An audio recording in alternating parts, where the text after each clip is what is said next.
my stepson was like, "What are you?" He's like, "You're gonna go do a podcast?" I was like, "Yeah." And he's like the Talk to a podcast. Yeah. And I was like, "Heck yeah!" So he watches podcasts now. So.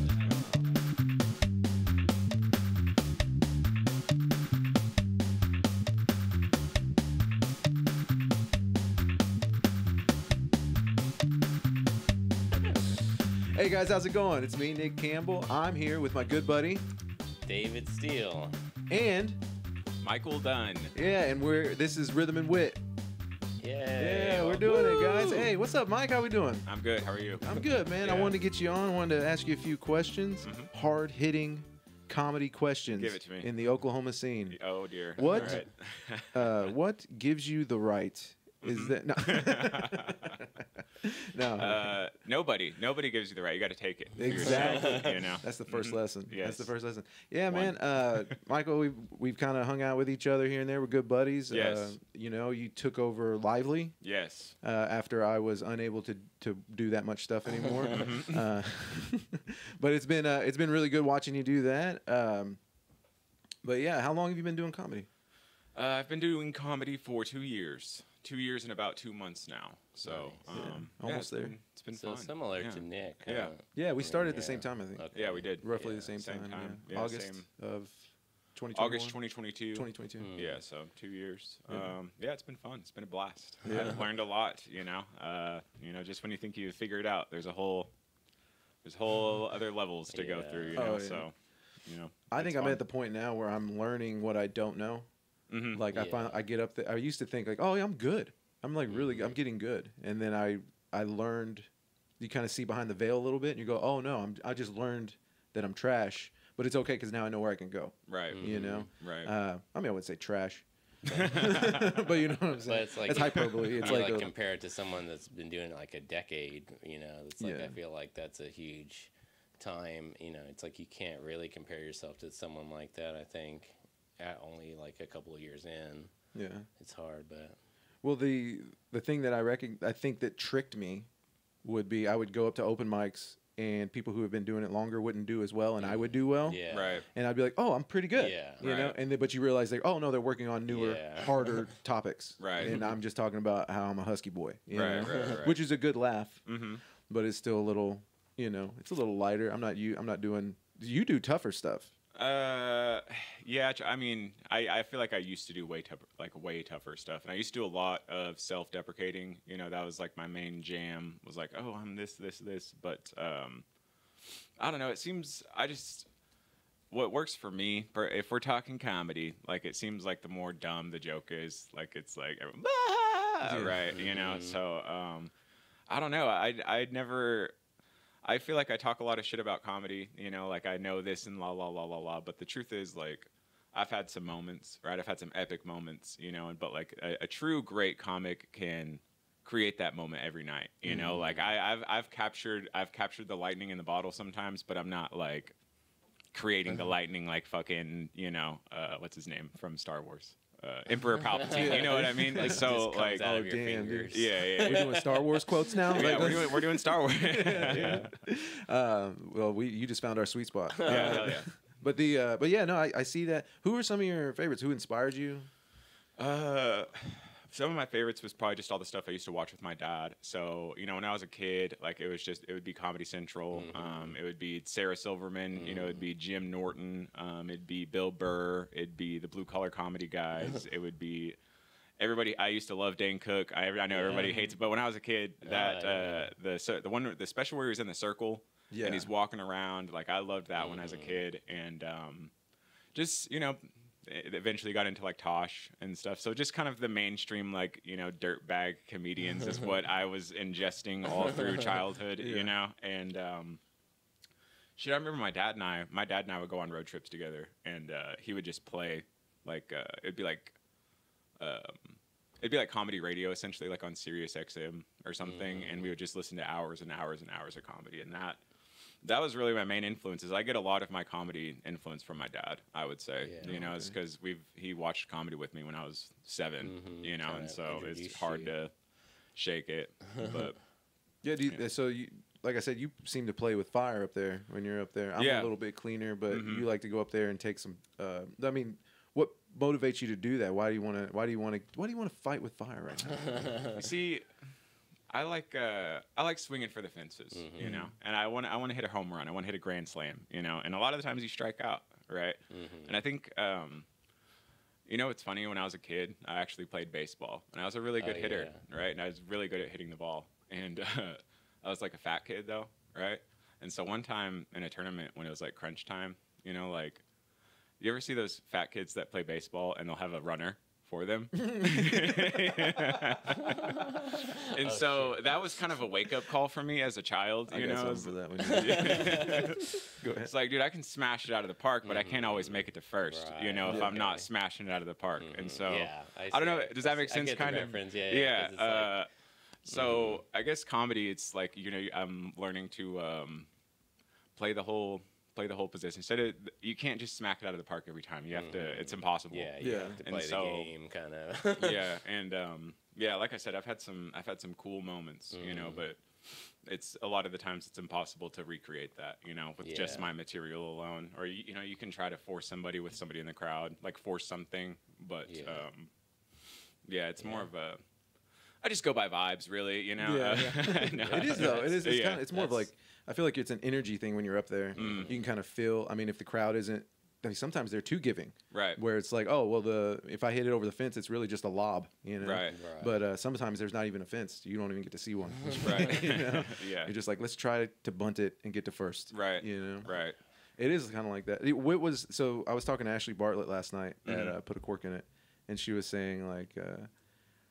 You know, watching new people, like Martha went up, I think this past Wednesday or something. Yeah. Were you there? At Bricktown? Yeah. I don't think I see her. I don't think I saw her. But Ashley said she killed. Like, oh, really? She knocked it out of the park. Oh, shit. And nice. And she said that she saw, you know, that feeling you get when you, that first little hit of that drug, whenever. And she said she could see it on her. And like, Ashley gets real excited whenever she's like, sees people do it. I do too. Whenever you're up there, you're like, oh, they found it. You know? And Martha's been at it for about a month now. Yeah. And you see it, and then you could see in her, like, oh, this is what I do now. Yeah. You know, what was that for you? Do you have one of those? Yeah, I do. It's like, you know what it reminds me of? You ever see those videos of the kids like just trying soda for the first time? And then you're kind of pissed at the parents, like, you just made that baby a caffeine addict. But you know, it's a funny video. But no, I had a moment like that, and I mean, my first set I thought went pretty good. You know, my first joke like hit like better than I thought it would. But about 3 months in, there was a girl and her dad. A girl and her dad were arguing out in front of the club, right? And they were arguing, you know, with the manager, and he was saying like, "Oh, I used to be a touring comic. I don't see why it's that big of a deal." She gets on. He's basically fighting like he was trying to get his daughter on the mic, right? And you know, she got on the mic. You know, she bypassed everybody on the list, and she was just really bad, and. All of the guys before her were like talking about how they wanted to, like, they would go on and they were messing with her, you know, and talking about how they wanted to hook up with her. And I don't know if you're going to want this joke on the podcast, but it hit really hard. And that's when I was like, oh, I think I know what I'm doing a little bit. But everybody was like making inappropriate comments, and her dad was right there. Right. And earlier in the night, there was a guy in a wheelchair. Then there was also a guy on crutches, and this guy and his daughter, she bombed really bad, and it was embarrassing. And so I was like, yo, guys, what's up? We've had a bunch of handy-capable comedians here tonight, you know? Guy in a wheelchair, guy on crutches, a woman. And, like, all of her friends that were with her, like, laughed at her and went to go see her. And they were like, ah! And that was kind of my first, like, coming up with a joke on the fly. And it, like, destroyed the whole building, you know? And it was misogynistic or whatever, but you know, in the moment it was funny. And afterwards, I went up and I was like, "Hey, I'm sorry," you know, I was just kidding. Yeah. And she was like, "Oh no, that's funny." And but just seeing like all her friends kind of laugh at her was like, it was a moment of like, oh, like comedy always wins, regardless. You know, if it's funny, that's what wins the room. And people have torn me apart, you know, and I take big swings and I play with fire, and you know, but when you do that, you're leaving yourself open for basically, you know, people will mess with me too, but it's all part of it, you know. So, well, I mean, you've had people come up to you on the steps after you've done a set, and the same set that would normally do well, Mhm. maybe that night didn't go so well because Right. because sometimes when crowds get together, they without knowing decide that tonight's a clean comedy night. Right. You know, Mhm. and it's Or, just I maybe mean, there's a lot more it could church be people the than not. first Yeah. the first comic was clean, and so they set the expectation or something like that. Right. Yeah, that's true. Yeah, Mhm. but you know, whenever that happens and you're on at that night, Mhm. you know, and then maybe you don't do so well, and then you go. I've heard that you went out on the steps and people will tell you. Mm-hmm. They'll come talk to you about Yeah. it. What's Yeah, they that have. like? Well, I mean, it's just something you just have to deal with as a comic, I guess. Mm-hmm. You know, it's either just, yeah, I say, oh, okay, cool, thanks for the tip, you know, because it's, most of the time I don't even want to have the conversation. I'm just trying to end the conversation as fast as possible because it's like, a non-comic is going to come up, oh, that joke was messed. Are you talking about they don't like my joke and they're telling me about how they don't like it? Well, I mean, there was the dog thing. You know, there was the millennial thing, the fentanyl thing.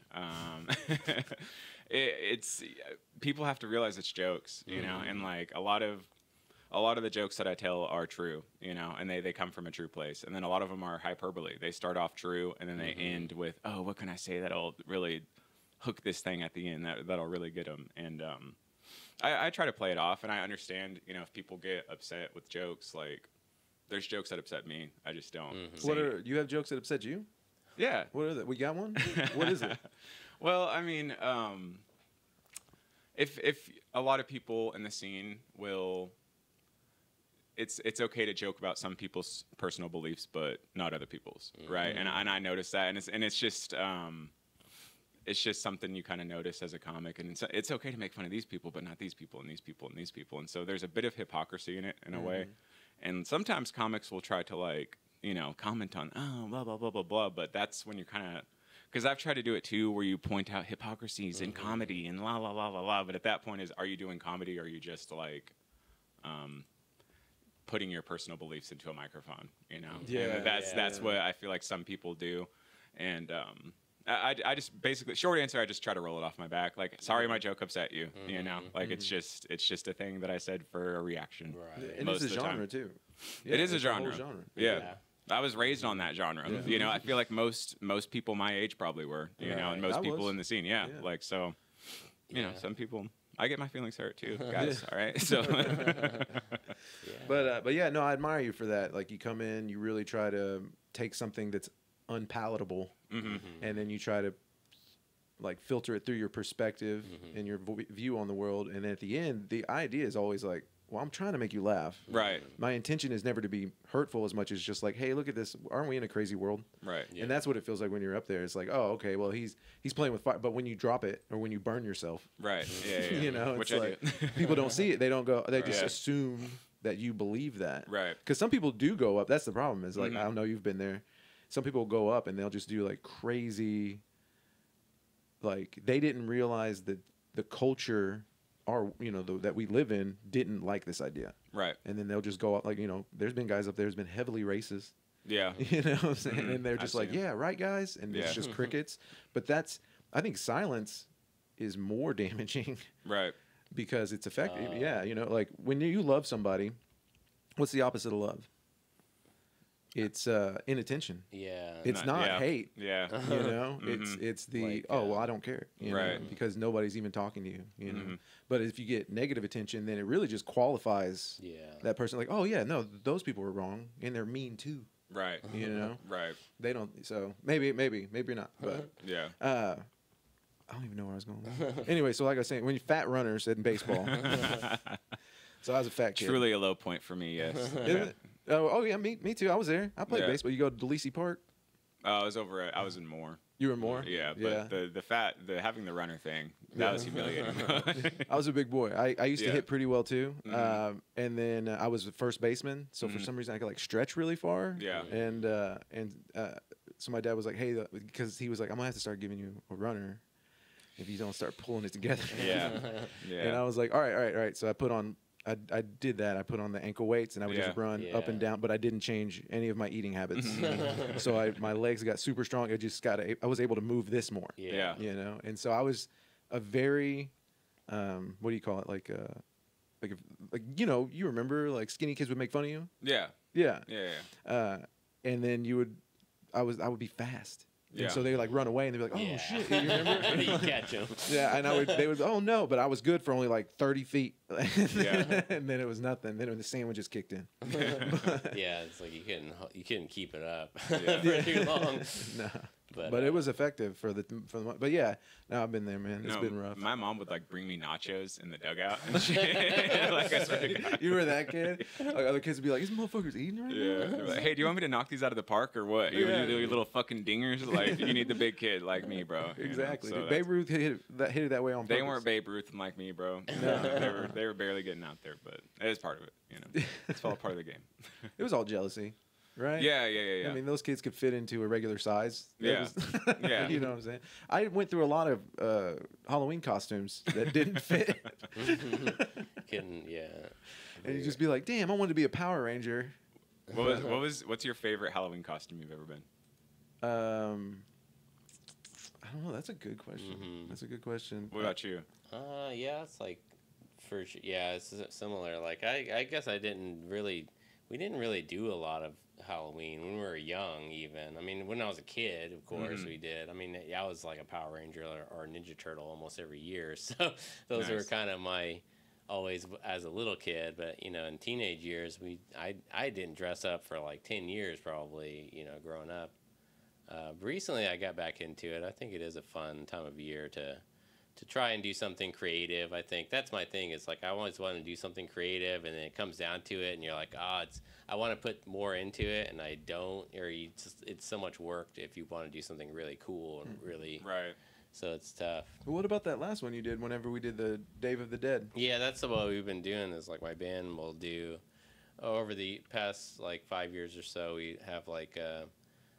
House parties, Halloween parties here, and we'll play music in the living room, and we always do like group costumes because we did the 1 year we were the village people because there was like so I was a sailor or whatever. That's a pretty easy costume actually, but it works really well if you have a group all doing it. Yeah. So that one was good. My favorite one that David has ever done would be was it Walt Whitman? Oh, Walter White. Walter White? Oh, Yeah. shit. Yeah, because Yeah. I had shaved. I mean, I'm bald, so I kind of shaved the goatee. That's what I awesome. forgot about. That was last. Dude, that was the best last one. year, right? He Yeah. looked like him, and he like dressed up like it before. And then when he went on the, is it okay if I tell you? Yeah. He went on to play, and he did the underwear version. Yeah, tidy whities, and then. And I don't know, green, David. yeah, I was highly and then impressed. I had the Hell yeah. the glasses and the hat and everything, Yeah. and the Band-Aid. It was pretty Nice. accurate. But it's like those are the times. It's like I had worked on that costume for like a month leading up, or getting all the pieces that I needed. Yeah. So it was a lot of more work, but it definitely was worth it for sure. Yeah. What about you? You got one? I just remember 1 year. I think me and my friends were like 14, so this is like the last time we ever. My friend who died actually, he was a Dog the Bounty Hunter, right? Nice. And then I was a cow, right? With like I had like the udders down here, like basically on the dick, you know. And so it was just like I remember joking about that all night long. And I remember knocking on this one woman's door, and she was like, "A cow? That's utterly ridiculous." And like me and my friends didn't laugh at all. We just like stared blank at her, and she was like, just kind of. I don't know why I remember that, but that's like my favorite memory of Halloween was probably when that was the most ridiculous we ever dressed up. And my other friend was a Denver Bronco. So it's Dog the Bounty Hunter, a Denver Bronco, and a cow, and So we it's just really random. roam the streets like that. That's It was pretty good. cool. Yeah. I thought you were That's- dressed up as Dog the Bounty Hunter's wife. Damn, I forgot about her. Isn't she dead? Yeah, I was gonna say, thanks. I thought maybe he died. Maybe it was her. And No, not I think him. he's still working. Anyways, I think he's still bounty hunting. still out And there. I think the wife died though. Yeah. Yeah, that's crazy. R.I.P. Sorry about that pop. I didn't mean it. Okay. Hell yeah, dude. So you do, starting out in comedy. We kind of started together. Yes. Let's see. Do you have any advice for anybody starting out with the knowledge you know now? I used to. it's so funny because when you start comedy, you feel so alone. At least I did, you know, and you're grasping at straws, you're throwing shit at the wall to see what sticks. You're in the dark with a fucking tiny light. And I used to think like, but now I see new people, and I don't want to taint them with my biases about people and the scene and, you know, la la la la la. But all right, if it was a comic that I had no connection with, I was in like another town or something that I would never seen. I'm just starting comedy. What would your advice be? Just have fun, I guess. Don't forget to have fun. It's gonna suck. It's gonna suck. Like, you're gonna have hard nights. But I mean, if you have friends and you surround yourself with the right people, you know, those tough nights aren't so tough. You know, and maybe learn to laugh laugh those off if you can, with, you know, joke about your misfortune or, you know, mistakes or whatever. You know. Yeah, but those tough nights, that's what makes you better. A lot of the ways too. Those loneliness. You always learn. You know? I mean, that's what I think. I'm sure we've heard. I think Julie Drake told us, it's like, you'll never learn anything from a good night. Right. Yeah. It just gives you a false sense of you know. Well, I sat on my front porch smoking a joint, just going, man, I think it's time. Yeah. I think it's time to quit. Really? Well, I mean, you know, like I had that. I mean, let's talk about it. I had it yesterday. Yeah. I had it yesterday where it was like, and I mean, I'm not. You know, you work hard producing a show. You produce a show. You know how difficult it is. And I mean, you really try to get it out there. I mean, I really pushed this last Put a Cork in It, but there was no ticket sales beforehand. And it was like, and it's hard because you get people on the show that you're like, I want to be at a good show for these people. They're good friends of mine. They help me. I want to help them. And so I was a little discouraged and disheartened whenever I was like 3 hours before the show starts and there's only 3 tickets sold. Yeah. And I'm thinking, well, I'm going to have to refund these tickets because, or they're going to have to play to 3 people. We're going to have to make it feel, you know. Right. And we get there, and I was like, man, I'm gonna hang up Cork. I'm just to go to one a month, you know. I'm gonna try to focus on just that, make that strong. And then I get there, and I'm like, but I'm not gonna quit. So I printed off flyers, and I'm walking the canal, and I'm trying to get people out. And then Andrew shows up, or he texts me. He's like, hey, I'm here a little early. I was like, yeah, I'm out here on the canal. He's like, bet, I'll see you in a second. And he jumps on the other side of the canal. And then Brandon Whitaker jumps on the other side of that canal, of the other side. Yeah. Right. And then Israel Goldman comes up and does the same thing. He's like, give me something. Give me something. And he goes, I'll be right back. And they all just go. I mean, it's, as a producer, they just earn more spots. That's beautiful. Yeah. I wish everybody would do We that. brought 18 people in That's crazy. an hour before the show.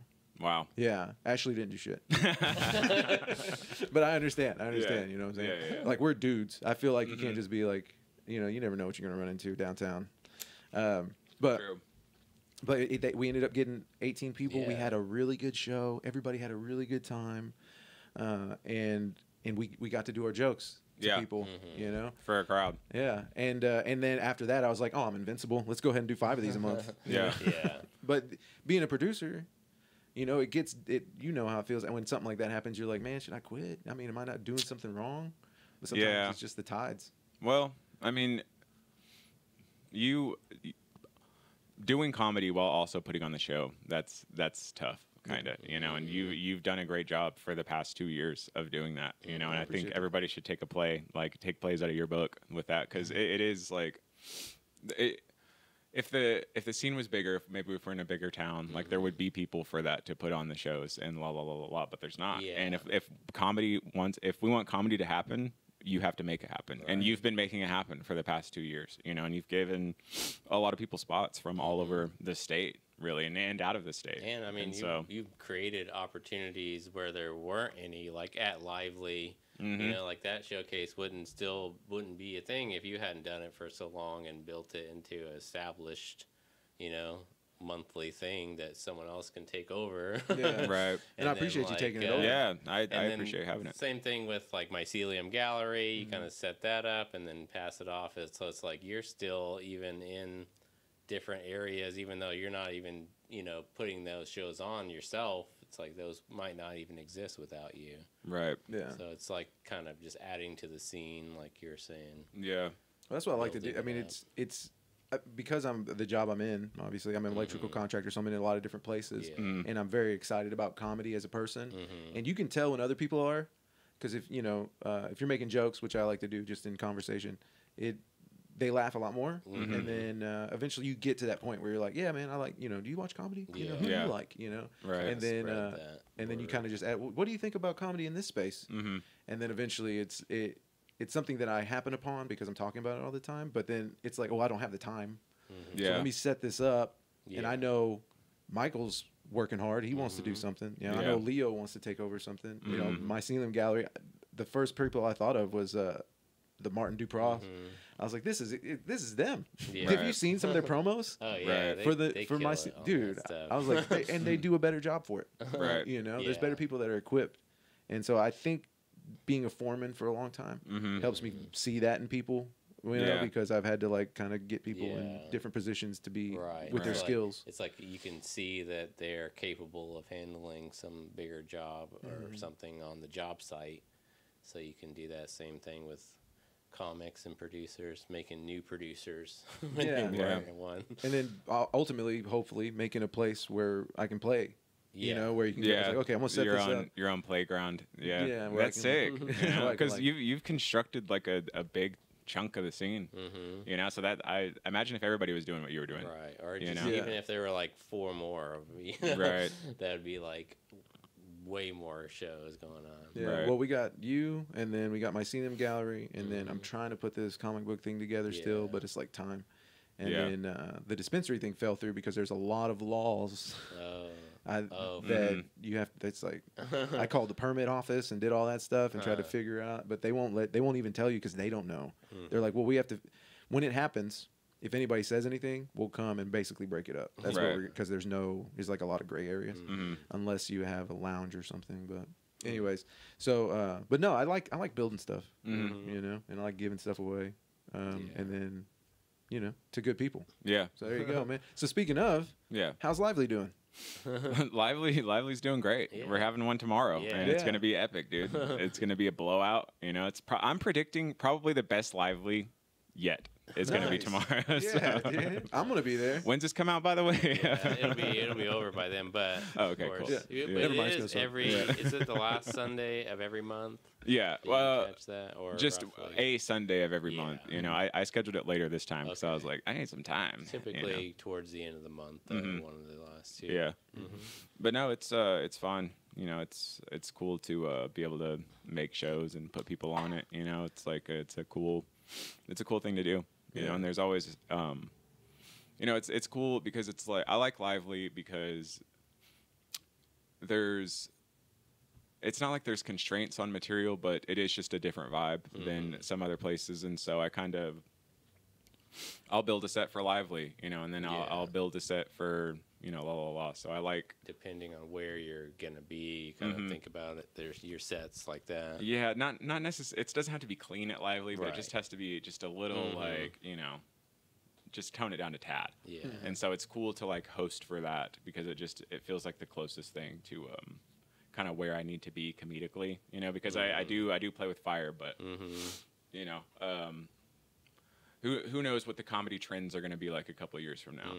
That shit Yeah, might you fall out of definitely do. style. You definitely want to keep your be able to expand and not just stick yourself in one place for sure. Right. And and I'm super thankful for Lively because if I didn't have Lively, I'd still it's cool to be a part of the scene and add to it in a way. And that was because of you. And so yeah, thank you. It's cool. I love it. Yeah, dude. I appreciate you guys just stroking my back right now. This is Well, somebody should, Yeah. we need more Nick love out here, Yeah, dude. Yeah. Tell Liz. But no, the one of my favorite things about producing a show is you get to make the list. You get to build this cool thing, and I always attribute it to like lighting fireworks. Like you get to set up the fireworks, and then you get to light them, and then watch them go Or off. kind of Yeah. like a dominoes or something. Yeah, you get to set, and then and you're really just, and I love it makes you more attentive during open mics. Yeah. because you're like, let me see who else I Yeah. can throw on here. Yeah, it's like Um, because you actually pay attention to the comics. That's like something I hear a lot from comedians that like just do open mics all the time, and it's like tough because no the comics usually you do open mics, and the only people in the audience are other comics, and they're not even paying attention to you because they're worried about their stuff.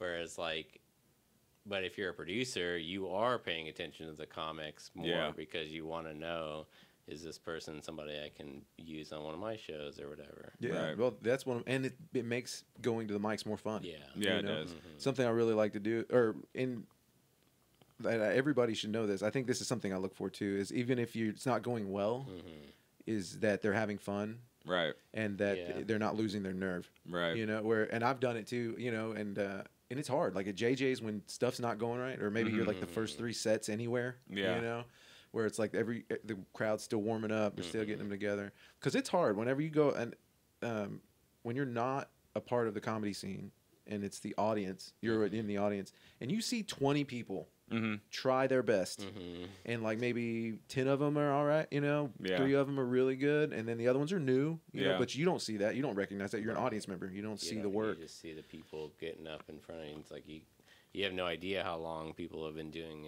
anything. So Yeah, but that's where you get the true test, you know, and I feel like I can get that back whenever I'm looking at shows like that, because otherwise it's like whenever we used to do music and we used to play with other bands, I would get up there before the other bands and I would judge them. I would just be like, all right, well, they're doing this, I want to make sure that I want to, you know, and I couldn't even really enjoy the music anymore. Right. because you're critiquing it too much and not trying to enjoy it. Yeah, exactly. Yeah. And now I try to stay away from that. Yeah. I'm like, if I start feeling that way, I'm like, I don't even want to fucking do it. I You know? remember when I used to enjoy the comedians in OKC. That was fun.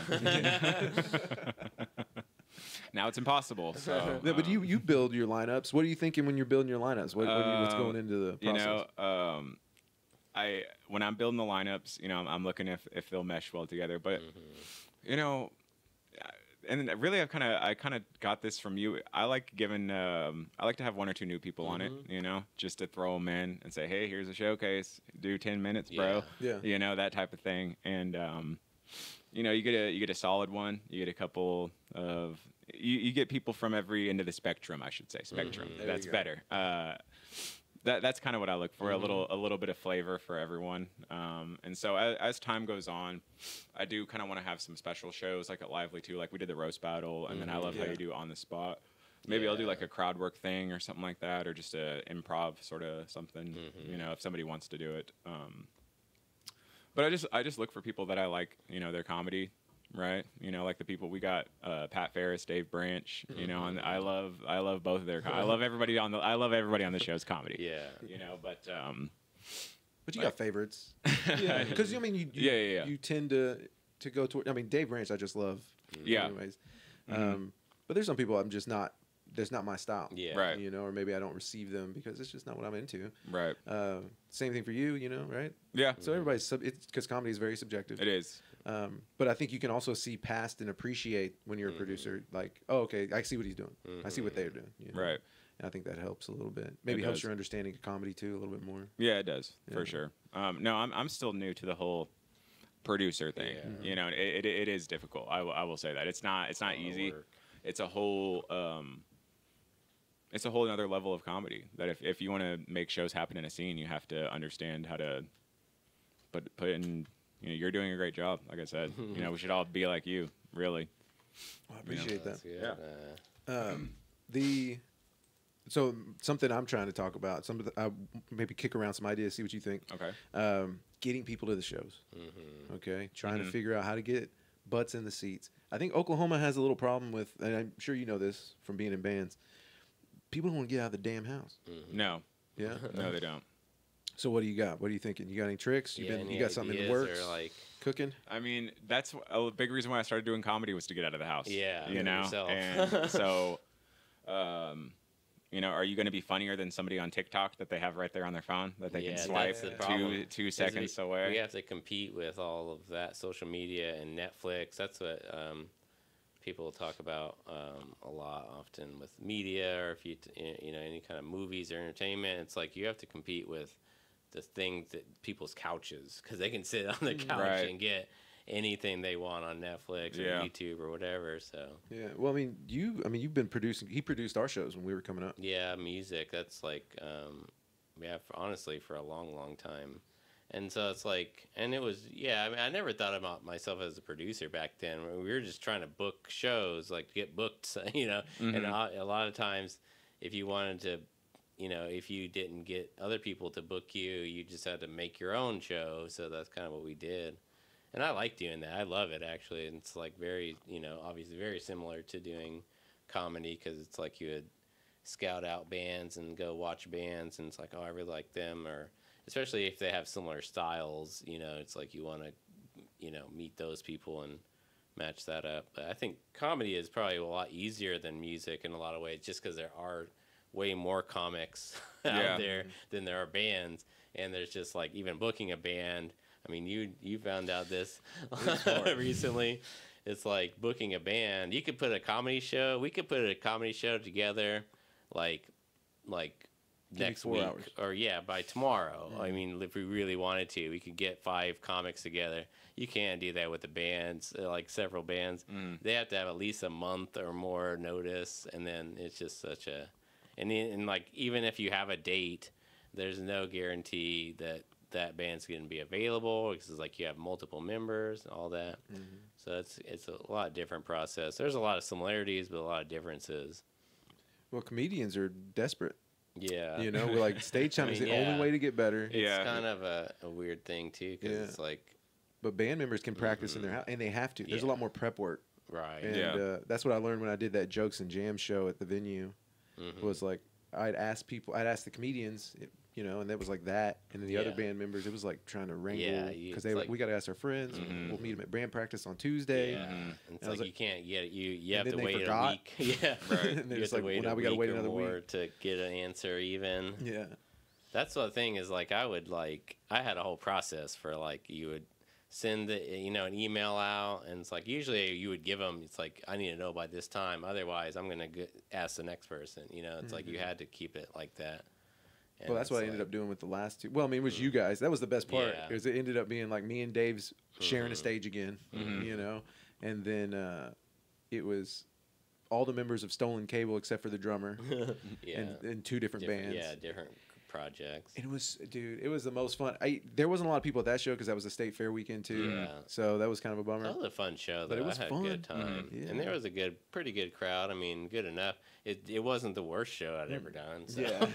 I mean, as far Remember as the the castle? audience, you know what I mean? Like, we've definitely had worse turnouts, but yeah.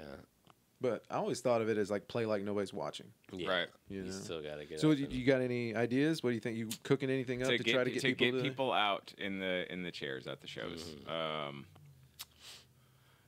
Just other than try to make it look fun and exciting. I don't know. Comedy fans. Dude, I really don't know. I mean, we're gonna see how Lively goes. People are gonna be at Lively tomorrow. I'm assuming. Yeah, but that's tough, dude. It's a tough thing because not only am I worried. I don't know. You tell me, dude. You're asking the wrong guy. I'm telling you let me tell you what I did for this one that I got Gotcha. three people to pre-sold tickets. I put it on Reddit. Oh. I put it in the groups. Well, like Reddit OKC? Yeah. Oh, okay, Yeah. gotcha. Oklahoma and OKC. Oklahoma didn't put it up there because they're a bunch of jerks. But I did those. I did Google ads. Yeah. So there's wow. a Google ad on there. I did the Facebook stuff with the ads on that one. I texted people. I have a little Husky Boy fan club that I just like. It's just Like people a group that. Yeah, I'm in it. I'm the number one. I'm the number one member, bro. It's like trying to keep it up, man. But yeah, I did. And I text them, and they get to come to any show for free because they like supported me a lot when I first started. Like certain people that are part of the exclusive club. Yeah, exclusive. It's not that hard. Just text me, guys, if you want to be on the Husky Boy. It's Dave's like on there. the people that want to support and want to show up. Of course, that's why I say about this podcast. It's like, if you want to be on this podcast, like, and if I get a message, it's like, you're going to the list, top of the list, because I know you care and you want to be here. But one idea I was gonna say, I thought about with music too, about it's like putting the show in a place where people already want to be, which I think about with Lively. Like, Lively is an awesome place to hang out. People want to go there. If you give them an excuse to go there, they're going to show up. And for music, I've always thought about that with, like, Speakeasy, 51st Street Speakeasy. It's like everyone wants to hang out there, or the Blue Note. It's like people go there anyway. So if you can book a show there, it's a lot easier to get the people there. Whereas like some of these other venues are, different smaller places and things that people have never heard of. They're like, why? I don't know where this is. Why would I want to go there? It's like impossible to get people to go to a place they've never heard of. So True. it's it depends. I think the actual location has a lot to do with it a lot of the times, or at least getting people that you don't know, or like I said, just even promoting online. It's like, yeah, I think that's one thing. But I mean, obviously, I like the idea about the Google ads that we started doing. It's like we came up with because you've used Google to promote your business, right? Since the beginning. And it's like we were thinking, it's like, why don't we just do that for the comedy shows too? It's just like pay for Google ads so that whenever someone types in comedy in OKC, you're paid to be the top list. And nobody does it. Right. Well, and they better not.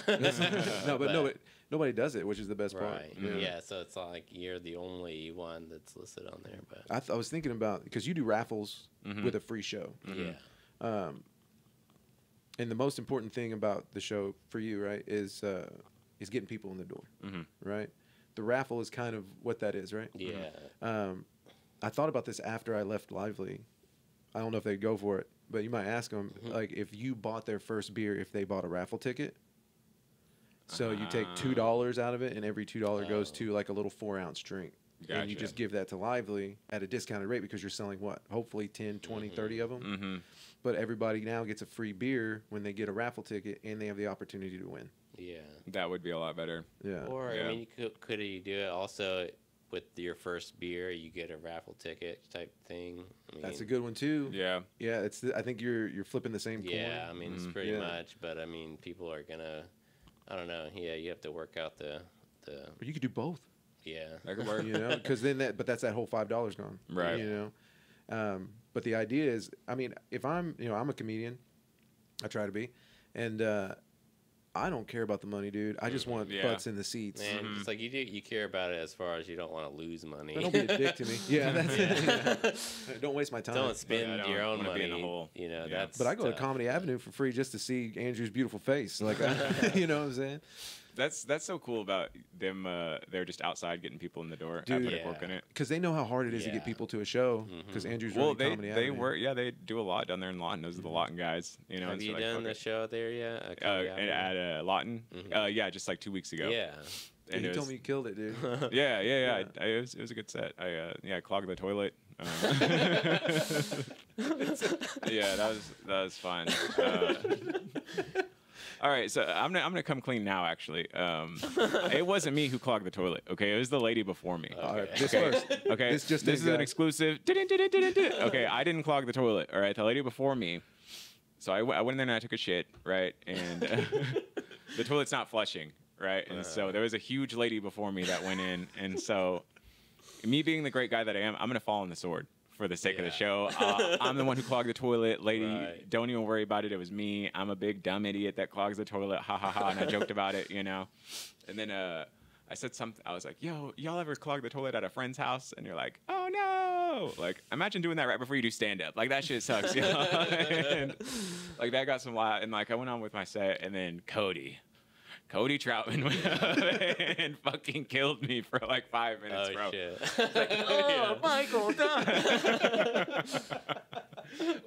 like half of his set was just shitting on me, but it was so funny, dude. Dude, Cody's been on fire lately. God, he's been on fire, man. and he'll be at the Put a Quirk in It Comedy on the Spot, October 25th. Shout out Cody. Yeah, he's because he hosted last month. He's hosted this month. I think he's just gonna be my host. Yeah, okay. Yeah, he's good. He's so good on the spot. He is, man. On the fly, it's crazy. But yeah, he tore me apart for clogging the toilet. So, but no, at Comedy Avenue, it's really fun, and those guys are really cool. So that's cool that they got people in there and Put a Cork in It. That's a fucking amazing location, bro. Oh yeah, that is one of the best fucking spots. I think that's the first time I've been there, but that's a super cool spot. That's another one. I think people are just looking for a reason to go to that place, because it's wine and just it feels like kind of a unique thing too. I think there's not a lot of like wineries, There are a few, but and they'll get you drunk. They come in now and they like wait. They'll like be waiters for them too. Like the owner Jess and Micah, and then they have like a couple family members and some people they hire. but they used to just like, hey, come out and get a beer. Now they'll kind of come in and taking help people. orders from tables and stuff. And it gives you that real club vibe. Yeah. You know, it's a little loud out in the. Yeah. But I think for the most part, nobody's complained. That's why I don't want to sell more money for a ticket unless we can keep it quiet. Right. Yeah. Because it almost feels like, okay, man, if I sell more, then we really have to make this a thing because people are investing their money. And I'm almost to the point to just be like, well, if they wanted to, they could pay us directly, and then we just put on a show. Right. And then I think that free show would be more inviting to people. But then again, man, I think people are more invested when they pay. And they won't be jerks, and they won't get drunk and be mean. You know what I'm saying? Yeah. Ruin it. Last night we had this lady, Angel, who was not an angel. This is your audience member. Yeah. And she was just going off, you know. And I think I deal with that fairly well. I'm pretty good. So I kind of, knocked her a couple times. I was like, all right, I do that joke about the guests where it's like, hey, this lady I met at Walmart, this guest on the shirt. And I was like, 275 pounds. You know? And she was like, I was like, oh, yeah, it was you. You know? Well, she was like yelling during the set, so you get it. You know? That's the thing is, like, I always say that about hecklers or anyone that's, trying. If you want to be a part of the show, you better be ready. Well, the first thing she said, I hope y'all motherfuckers are funny. Yeah. I was like, all right, well, you're going to get it. You know? Yeah. But she did. In the middle, she was, like, messing with people, and Israel did a good job. That was Israel's best set I've seen. He just blew it up. Everybody was laughing. I've never seen him not kill. Not once have I not seen it. Like every set I've seen of his has been he's shaking the walls. So ooh, I like awesome. that, shaking the walls. That's a construction issue. It's not up to code. So yeah, getting people out. That's a tough one. I think the Google Ads is working. Yeah. Because it'll track who clicks. They don't track purchases. Because a lot of the advertising stuff, it's like I've always thought about that. Even if you're not selling tickets, you're getting in their eyeballs. They know that something is happening at this place. And then maybe next time they'll consider it or whatever. And if you make it look good after, then people get FOMO. That's always the big thing. That's do. Something that, I mean, obviously you do very well as far as posting clips. And I see a lot of, some people do similar things, but it's like not enough. Because there's like so many shows that I miss a lot now. I mean, my job schedule is kind of wacky. But it's like I've been missing a lot of shows, and it's like, I wonder how that show was, But it's like nobody posts about it, or posts even pictures or anything. Yeah. So it's like, I mean, that's something I would say to any producers. It's like try to take photos and just at least post some photos. I think the next day or whatever. I mean, a group picture. Yeah, I mean the group picture I think is very fun, but not even people do that. I think. Well, and something I really like about doing that is now if somebody, because everything's based on your social media profile and the amount of followers, which ultimately is the only barometer that they can use to translate to they could potentially bring me customers, because the goal is what, to sell beer at a fucking club, right? That our jokes are funny. The goal is to touch the heart of the masses. Okay, come on. The heart of the masses is about $30 a piece. You get closer to that heart, the drunker they are. We all know that. That's how I met my wife. Right, it opens it up more. It opens up hearts and buttholes. But you know that, Michael. All right. But yeah, it's I forget what. Oh no, but it's a really great way for you to track how you're doing, and your social media is like, so if you can pepper in like with ours. Like Rhythm Wit's a really great one because we help other people too. So it looks like that we have the vlogs, and like you can really see that this is a media presence, right? And so the comedy should kind of reflect that. That's why I don't really like when people say, "What do you think about when people are like, man, people shouldn't be doing specials in 2 years or 3 years." I think the fact that they did it means that they're ready. The fact we're talking about it, obviously there's a few people we all know who we're talking about, but I think those people are really funny, and I think if they have the material and they have the means and they have the people in the seats and the way to do it, then why not? I think so much of comedy now is kind of throwing out the whole, like, not necessarily throwing out the old rule book, but it's changing. Comedy's changing. Audiences are changing. The content is changing. What we're talking about is changing. And so, like, I think. I mean, I don't want to jump in, but it's like I honestly do. I have a lot of thoughts about this. I think that I see a lot of people. I know a lot of people that all ranges of 10 years plus, 2 years, 5 years. But it's like everyone has a different approach. Everybody has a different journey with it, and it's like some people I think can reach these levels quicker than maybe they ever have. Anyone ever has been able to before. I mean, what about that guy Casey Rocket? Oh man. Well, how long? He's probably not been doing it very long, right? I think he's been at it for 6 years. Yeah, I mean that's a long time, but not I might be wrong. as for what he does. It's like I mean, it's something brand new. I think in a lot of ways, it's like that. Like, yeah, why should he have to do it for 10 years to be at where he's at? Where if he could do it in 3, it's like, okay, he's gotten to this part where he's entertaining people on a new level or a different level that is frankly even a different, almost a different genre in a way. Yeah. I mean, or a different, media or something. I don't know. It is different. Well, if you do, a special, like you said, like you do within 2 years, and then 2 more, 3 more years, you do another one. Mm-hmm. Eventually, you're going to basically have an arc. You do another one after that. You're going to have an arc of where it shows your growth. Right. And then people who've been following you the whole time it's like when you listen to bands. Right. They didn't start off killer. They started off and it was something that you noticed that you like. It was a little bit more niche. Yeah.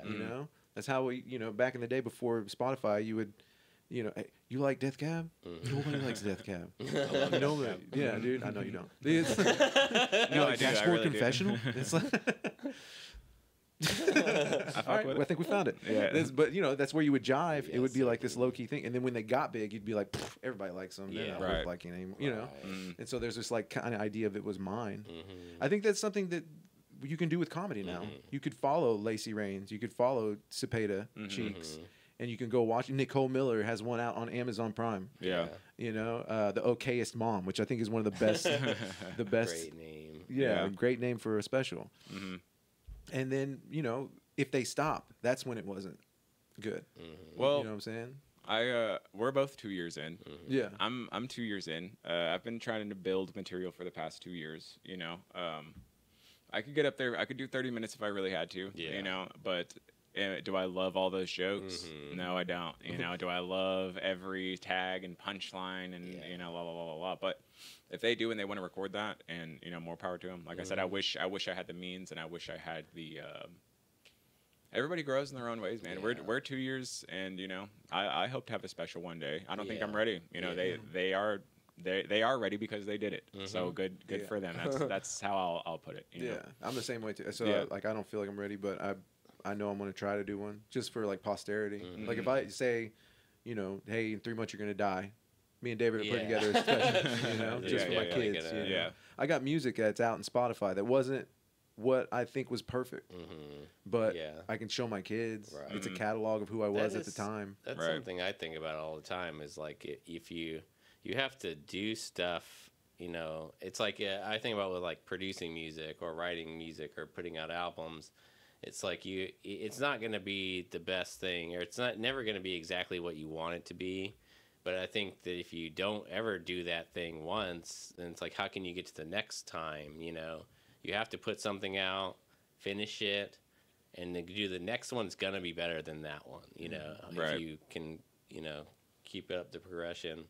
So I think it's similar. I mean, I think, why not? If you can do a special every 2 years or something, why not do it? And then each one is going to be better than the last, hopefully. There's nothing more that makes you better than a deadline. Yeah. Right. Giving yourself something to hit a goal.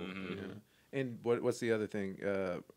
Perfection is the enemy of good. Yeah. So if you try to make it perfect, it may not even come out. Right.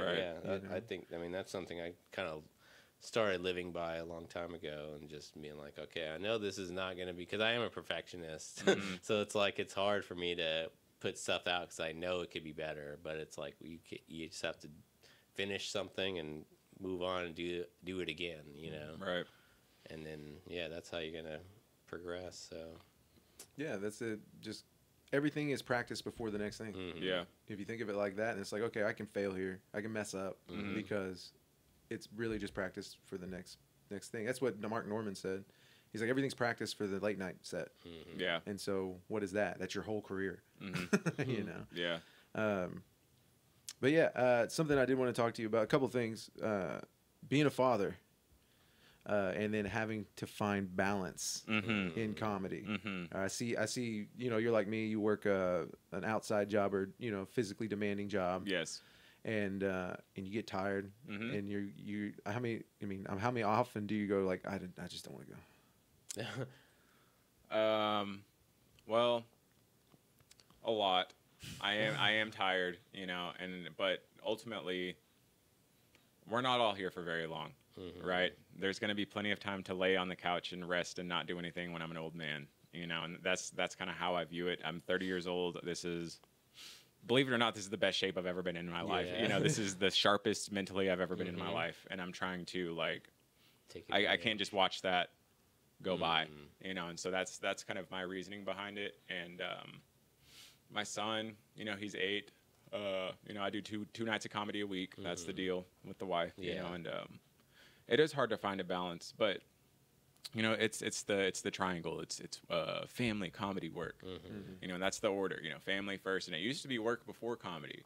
But then I realized, like, you know, comedy, that's you have to pay for your life, you have to pay for your family, and la la la la la. But yeah, it's family, comedy, work, and if it doesn't fit into that triangle, then there's not. You don't really have time. And that's not like, oh, if you're not giving me a show or my family, then leave me. Or, you know, like, it's not like that. But it's kind of like that's the main. I try to keep it in that. Yeah. And then, like, within those, it's all like the triangle's the most stable object, right?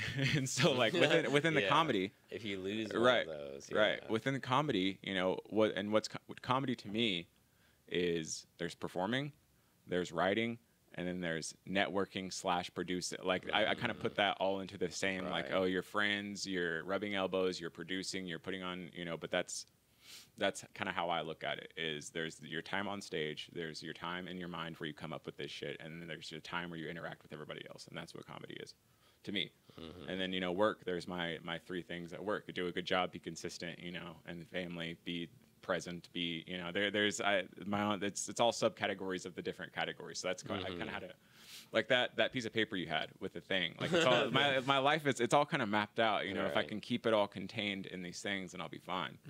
And then sometimes things you just have to, they're not, it is hard to find balance, to answer your question, but that's kind of how I map it out mentally, you know. That's a good kind of way to, like, think about it, even, because you can kind of, I think it's hard for some people to know what they should be focused on or not, or, you know, but like you said, if it's outside of those things, you know that you probably shouldn't focus on it, or maybe not worry about it as much, because you don't have so much, you only have so much time to give to anything, and energy and all that. It helps you prioritize. Right, yeah. It does. Exactly. But yeah, this is, I mean, we're in OKC, we're in the 20s, the 2020s, you know, we're here, bro, 20s. We're doing it, we're alive. This is I'm thankful, man. I'm thankful that I met you. I'm thankful that I'm on this podcast. I'm thankful that I started doing comedy. I'm thankful for everybody, you know? And so, as much as it doesn't seem like it, and a lot of the times I'm not, but I mean, in the grand scheme of things, when I take a step back and I'm like, wow, all this is actually really cool, you know, that we're able to do this and people come out and watch us, and, like, dude, like, we've killed, man. Like, I've had sets where I'm like, holy shit, I can't believe I fucking did that. You know, like, I remember being a kid and watching stand-up and saying, how the fuck do they sit up there and talk? Like, they're being entertaining just by talking. You know, they're not even, sometimes they're not even telling stories. They're just saying stupid-ass fucking things, and, like, people are entertained, you know? And it's nuts that we get to do it, you know? And I think, you know, most comedy fans, they've thought about doing it. Same thing with, if you're at a concert, you've wanted to be Slash. I've wanted to be fucking Axl Rose. Like, everybody, same shit. Like, I don't know. So it's just most people from taking the step of wanting to do it. So, like, I feel like most people at a comedy show, if they're not a comic themselves, they want to do comedy, or at least they want to be associated with it in some way. And so, you know, you're pandering. It's like pandering to comedy sometimes, is what it feels like. Yeah, I just said this fucking insane thing, but you know it's a joke. You know I'm fucking around. You know, like, I don't actually want my stepson to vape. Like, that's a fucking joke. You know what I mean? Like, you know, like, and that's, that's one of the ones that I've gotten shit for. You know, like like the 21 or where he's talking about vaping or snitching. Yeah, and I'm like, oh, I started smoking cigs when I was 12. You're a pussy, you know, which is true. I did start smoking cigs when I was 12, but like, obviously, I don't want him to do that, you know, and that's most people get that, you know, and most people.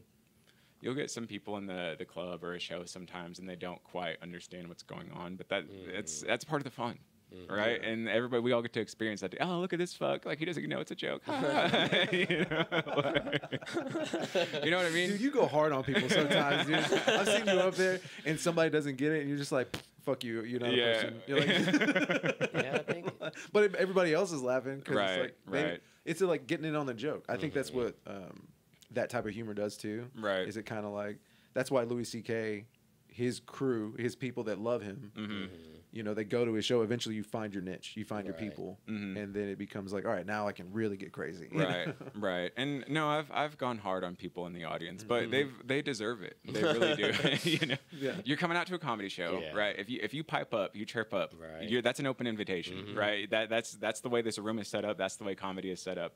You know, like you want to talk some shit, do it to me off mic, and we can have a real conversation. Yeah, but as far as the show goes, you just open it up, and so you have to remain control of the room. You know, and this isn't a personal dig on any of the comics, but one of my pet peeves is when I'm watching comedy, and a comedian will be getting heckled, and they'll pussy out of the heckle, right? They'll just either ignore it and I'm kind of like, let that motherfucker have it, bro. Like tell this motherfucker what's up, you know, and like so that's kind of how but I know that's not everybody's style. You know, that's not everybody's comedy, and I understand that. But, like, me personally, like, if I see you getting heckled and you don't do anything about it, like, Michael Dunn thinks you're a pussy, okay? But I think and I say this, like, almost every week, but I do think it's, like, that's kind of one of the main things that you have to do as a comic is to point out what's going on in the room. Right. You can't ignore things and hope they go away. It's like, I think that you have to learn how to be in the room, be present, you know, and if somebody's talking shit to you, you have to address it. You can't, you know. Even if it's like, hey, hold up. Yeah. This is a good one. Yeah. You know? Or at least anything. That's a small shutdown that'll work. Yeah. You know, but just ignoring it or like unacceptable comedy. Well, and then the gain that you get from the connection that you build of just being there and being in the moment is more than what you would have gained by doing the joke and ignoring it and looking. It makes you look less in command. Right, it does. You know, and that shatters. What's the that shit they say in wrestling, like suspended disbelief, like that shatters it for me. It's kind of like, oh, you're supposed to be Mr. Confident guy with the microphone. Exactly. You just let the audience member, you know. Yeah. And so that's kind of how I look at it. And any sort of, you know, and the roast battles are so good because it's like that charged to 100, you know, and there's all kinds of situations that can, or if something crazy in the room, you got to address it, you know, you got to like, and so. Yeah, like even with the toilet thing earlier. Yeah, exactly, like, exactly. Because I have to address it. Thank you, because I walked out of the toilet and then he had to go over there and put an out of order sign on.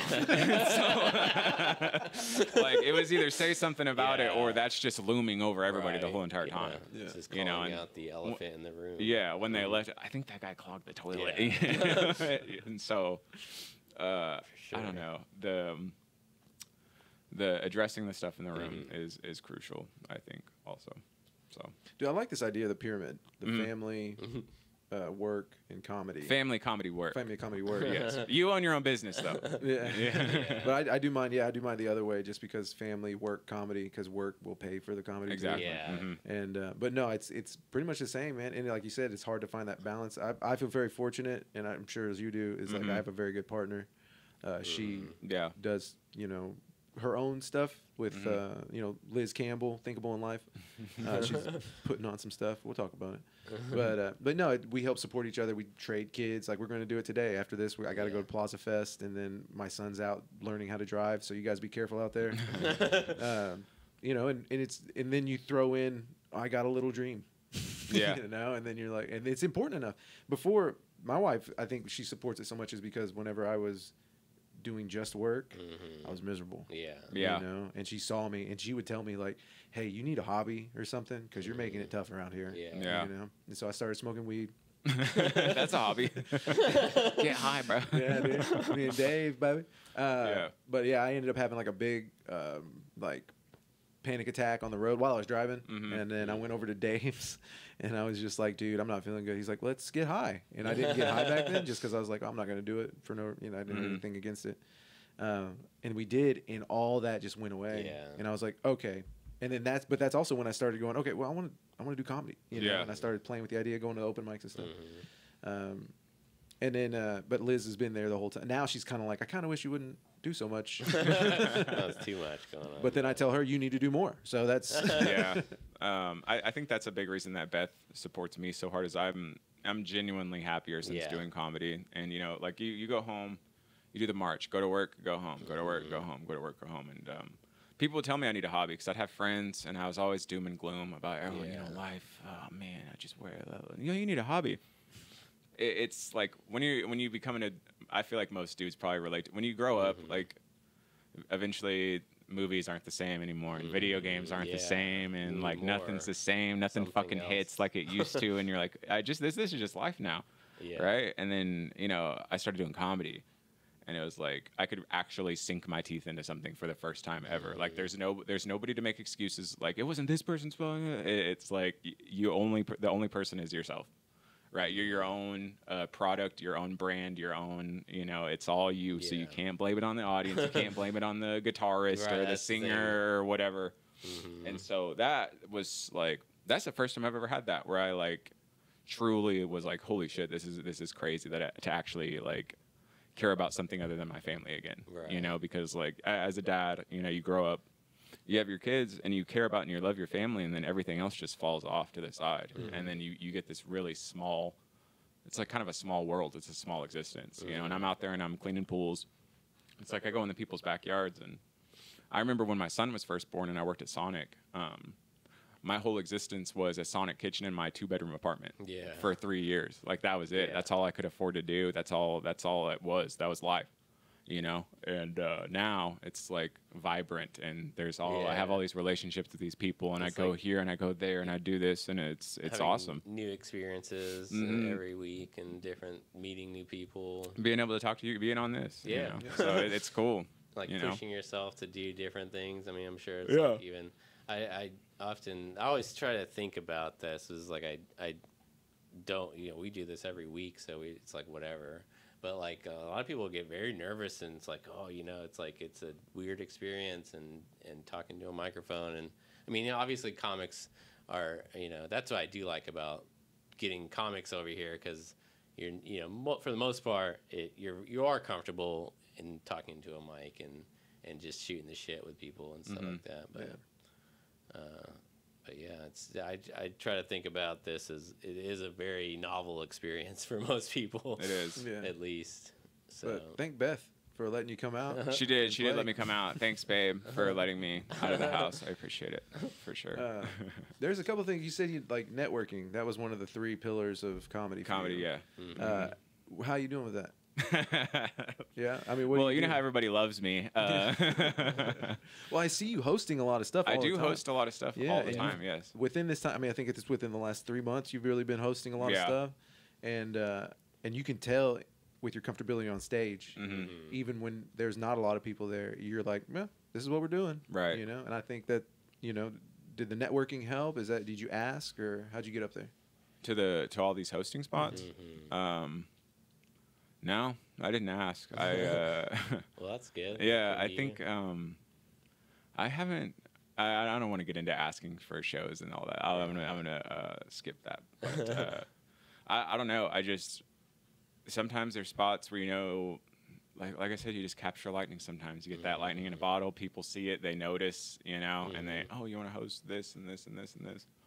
Hosting is hard, bro, and like you said, I play with fire, and so I'm playing with fire as a fucking host, right? Most of the time, I'm going out to we've all hosted. It's a cold crowd, right? And I got to go out. Hey guys, I'm pretty fucking extreme, and most of my jokes are pretty extreme, And you're either I'm really polarizing, you're either gonna like me or not. But then like, you push past that. All right, like this is a show, this is a comedy, this is comedy, this is what you're here for, And so if I can get him on my side in the first 2 or 3 minutes, it's good, and the rest of the show will be good. But like, I don't know how. I was telling Joey the other day, I was like, man, I feel like I'm in fucking roast, or not roast. I feel like I'm in hosting limbo, bro. It's like, you're hosting here, now you're hosting here, and guess what, bro? You're hosting this now. And it's cool because it's so uncomfortable, right? Yeah. It's a place I've never been to before. And I'm hosting it, right? And that uncomfortableness, like where you're feeling yourself squirm, like that's what makes you better, I think, in a way. Because when you're fucking gasping for air up there, that's like it just teaches you, oh, I don't want to feel that again. I don't want to feel I don't want to feel that again. I don't want to feel that again. And so you work kind of away from a bad thing, I guess. Something I remember hearing that was like in college or something, like, years ago, and like thinking about, or somebody told me once, and I thought it kept this in my head for all that time, but it's like you never learn, so you'll only ever learn who your true self is in uncomfortable situations, kind of thing. It's like that's where you can't think about anything that you're going to say next. You have to just trust your body and trust yourself that you have the knowledge and skills to handle whatever it is. So I think that's, something that people don't do. They just hide in their house and stay inside and watch Netflix. They're not making themselves uncomfortable. They're not pushing themselves or even knowing what they're actually capable of, I think. Right. So I think that's definitely something that I love about. That's why, and for me, it's, instead of comedy, it's just getting on stage and playing music. It's like that used to be so uncomfortable because it's like you have no idea if anybody's going to like this shit. Right. It's like we work our asses off writing this stuff. I mean, me and Nick writing stuff for, almost a decade, honestly, back in the day. Playing, it's like we would write some stuff that, it was influenced by the stuff that we liked, but it was not, some of it was pretty out there and weird. And just, we were very experimental with our music. So that was always very like, it's like, I don't know if anybody's, are they going to clap, afterwards or cheer? Thank God it's over. Yeah, I mean, it's just, but yeah, I'm sure it's very similar, even more so with comedy, because that's like, are they going to laugh at this, these weird ideas that pop in your head? With comedy, you could also save it. You can be like, all right, that was crazy. Right. But there's a more immediate, music immediate is response. so personal. Yeah. I feel like you're bearing your soul so much well, more. I used to, like 2 years in, like I was like for 2 years I shook on stage when I played. And we played with this band called Moon Taxi, and they were pretty big. Yeah. They got kind of big after. I mean, we were playing with we were the reason. Small club. But I was shaking on stage because I was so nervous because they were like a bigger thing, and there was like maybe 10 people in the crowd. It was a terrible show. So we looked bad because they were like, you guys can help us, right? I still shake on stage, bro. Yeah. Like, Do you really? Still to this day, yeah. You'll see me do double hand a lot. You'll see me hand in the pocket. Just trying, because this hand is usually... Oh, yeah. I didn't know So that. double hand, double hand is a tactic. Hand in the pocket is a tactic. Yeah, bro, my heart's pounding usually right before I go on. And that's like part of... Bro, I used to... And I know we've talked about this, but it's like I used to have anxiety, right? And now I joke about it. Oh, if you have anxiety, you're a fucking pussy, which is a joke, But like, obviously, we all have it, And I used to have an Apple Watch. And, oh my God, my heart rate is 108. I'd go on stage and my heart rate is fucking climbing, and it's like, you like control your heart. It's like you zone in, bro. You lock in, and you're like, boom, boom, boom, and you go at I'm still shaking, bro. I'm still, even when I'm doing fucking. You guys been at the fair? It's like it's still there. So, I mean, did you guys eventually get over the nerves? Well, this night I fucked up our show because I was so nervous, and then I got off stage and Dave was like, "Hey man, if you're gonna keep doing that, I'm not gonna be in a band with you." And I was like. And that's what I needed, though. Yeah. Right. And then I started. I was like, "Well, we got to do something." So I started wearing sunglasses on stage. Yeah. And it really helped because I could look at people. And then maybe 6 months. You kind of get in. For me, I still do that sometimes. Not so much now, but it just helps you get into your own head and not worry about what's actually going on. Yeah, it kind of works. get into your own vibes for the music, but Yeah. But it works, man. I think that's why people wear hats too. to kind of like. I kind of want to start doing that, but I feel like I've done so well without it so far. Why start now? Yeah. You know, I will say something that I started doing about a year ago, and I know you do this too, as I told you about it. But cold showers. Have you ever heard of this?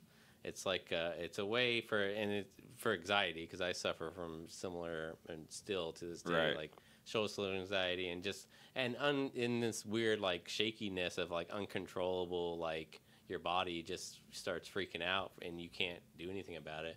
I mean, a lot of it's like also meditations. If you ever look into that helps. But to the cold shower thing is a way, and I started doing this about a year ago, and it's changed my life on a daily basis as far as like I don't get anywhere near the anxiety I used to get after I do these kind of but what you do is you can only do it, you can basically turn on the cold water for like 5 minutes or less even, but you're basically putting your body into a state of anxiety, like stress, and if you do that regularly, you can start to kind of like it gets less and less and less. So then I mean, I think that could help if you were interested in. I think that if you do that for like a couple weeks, or or before a show, like it will definitely help with that. It works. It really does. Because I know you do it now. I do it before shows and before I go out. And it also just helps you it just invigorates you too. I mean, there's a lot of benefits. I think it was what you were saying earlier about you never learn in a comfortable place, and that's the same thing could be said for the people that don't want to leave their house, like exactly. Your safe space, you're not going to grow in your safe space. Nobody grows in their safe space, and that's what really all this is to me, is getting out there and trying to, hey, this is me. This is who I am, guys. And Cybertrucks, what? But you do meditation. Oh yeah, all the time, every day. Yeah. At least 5 days a week for hours. Do you really? Yeah. How do you? I mean, what do you do? I mean, do you mantra? You just in there? Do you do guided meditation stuff? Let me start it like this. If you guys ever seen that movie Soul? The Disney movie where he dies and he's the piano player, and you remember when he meets that guy who spins the sign? Oh yeah. And he's in like the spiritual realm while he's spinning the sign, right? Like you can meditate while you're doing anything at all. Like as long as you're not like talking to people or like listen. When I'm at work, when I'm alone, I've been doing the pools for 5 years, and it's such a brainless job that literally it's just manual labor, right? And so that kind of freed up my mind in a lot of ways to like really explore a lot of what's wrong with me and a lot of especially since starting comedy. But no, I meditate literally all the time, and it's helped me a lot. And I used to, this is like really personal. It's kind of it's not that much of a bummer, but like I would get pissed off at work, right? Like something would happen at work and I'd mad. And then 2 hours later, I'm mad about something that happened when I was 12 years old. Oh, yeah. Okay, so I'm riding that anger. I'm riding those anger cycles all the way back to when I'm a kid. It like perpetuates, and you keep thinking of other things that made you angry. Yeah. And so the next thing I'm mad about some shit somebody said to me when I was 12. Right. And so after enough times of doing that over and over and over, I'm alone. I'm listening to classical music. I'm listening to jazz. I'm listening to fucking, chill out. techno, whatever, just anything without words. Right. After a while, it's like, okay, why am I mad about this now? Why am I mad about this? And like, so I could be wrong about this, but like I think I eventually just started doing like cognitive behavioral therapy on myself, and like what somebody would do if they're sitting in a chair with you. But yeah, you're kind of exploring your own kind of. And then so like I'm mad about something somebody said to me at comedy. I'm actually mad about what happened to this. And once I was able to like separate those, and this person is not that person. Like they're similar, they have similar qualities, but just because they have similar qualities doesn't mean everybody's the same. And it doesn't mean every situation is the same, and every situation is hopeless. And you already know how this is going to end because I've seen this before. Exactly. And I think that you get into a similar situation to where, like you said, when you were a kid, and then you think that, oh, like you just said, and it's like you know how it ends, but it's like no, every experience is new and different, and so it's like you have to break those cycles of thinking for sure. Right. And I used to, I hate everybody. Everybody sucks but me. And then, I realized after a while, it's just, that's just my own insecurities that I'm projecting onto others. And that's all shit that I've gotten from meditation at work, just brainless, fucking netting. And you go into a zone where, I mean, y'all know meditation, bro. Like everything you're thinking is just feelings, but it's also your truth. Yeah. Right. Yeah. And it's also your universe, and it's your life, and it's your existence. And I love meditation. I'll put it like that. I love it very much. I think it's not ignoring those feelings and exploring why you feel that way, or whatever it is. For me, it's like meditation. Like I like to sit in stillness, like still my body.